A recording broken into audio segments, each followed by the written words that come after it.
sang pandita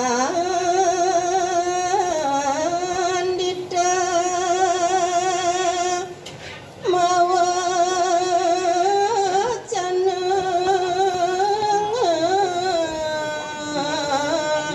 sada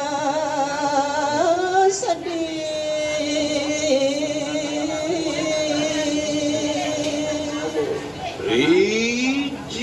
wawungan tenang kewentenan sisiani dene kati sapu diketuk dewa ratu aku ngwalimin kadi desang makersi ngerentekang pengandi kedulurin sedih pisana paman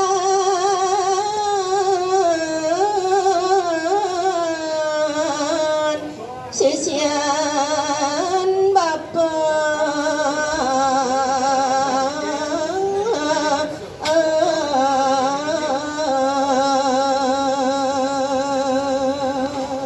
inggian daging pengandikan itu udah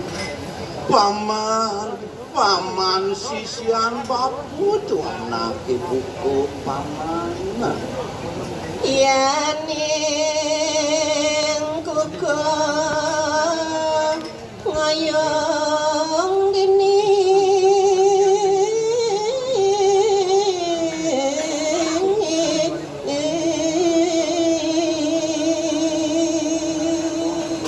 paman mapan jo buku kini tuh nuke anu ben yen bapu kelawan paman nudes jani lakar kuku ngoyong ini tuh paman sinalampos jaga makajang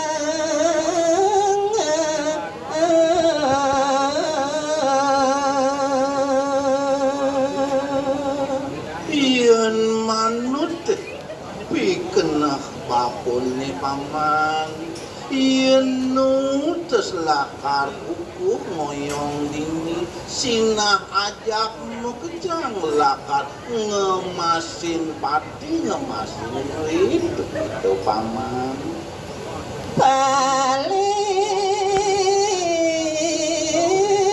melah jalan malih badan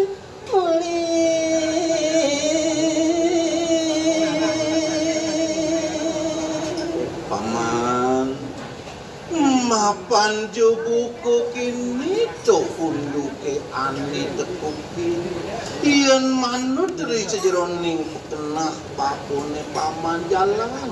jalan jani buin melipetan tuh itu ke jagat jauh paman mata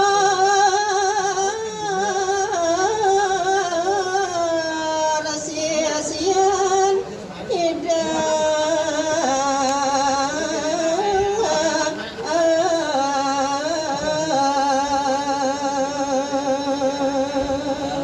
Rijuawu kadi asapuni kepengandikan ite sang makersi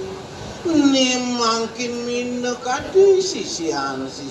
ite ne matur sahe si narengan madagin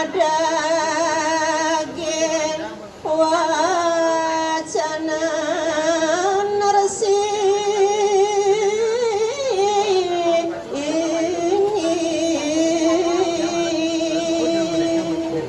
inggian daging aturipun sisya ini pidaging nawegang titiang ratu sang makersi ining kadia sapunika pengandikan Ratu Sayawati manut pisan punika ratu ngireng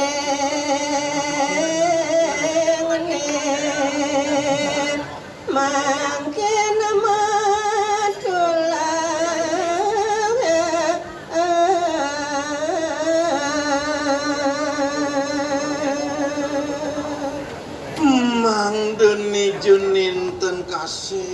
baris punika ni mangkin iring sampun gumanti mau paridabdab gumanti pacak medulat di berat kuat sia-sian ide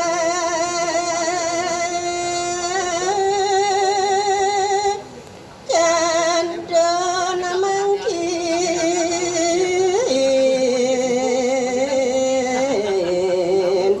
sama sendiri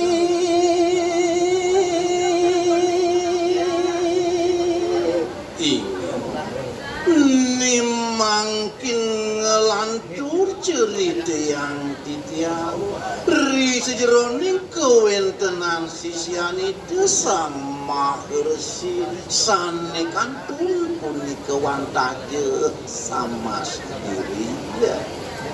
gagesana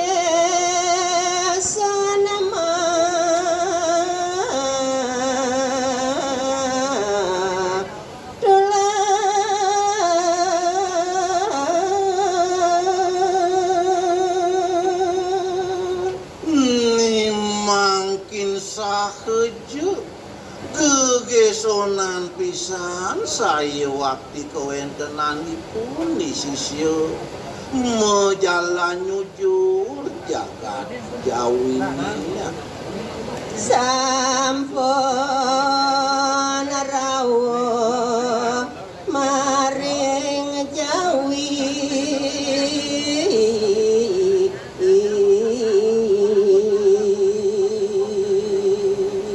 gelisang sejeroning carita inggian kewentenan sisian itu sampun rekirawuh iri kering jagat jawi ya mana dasu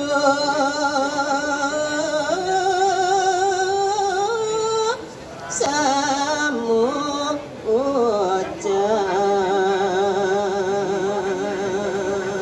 semali keri sampun rawuh kering jagat jawi tuh dewa ratu aku semu semitanipun ni sisya jantan sampun semu sedih semu ojem sana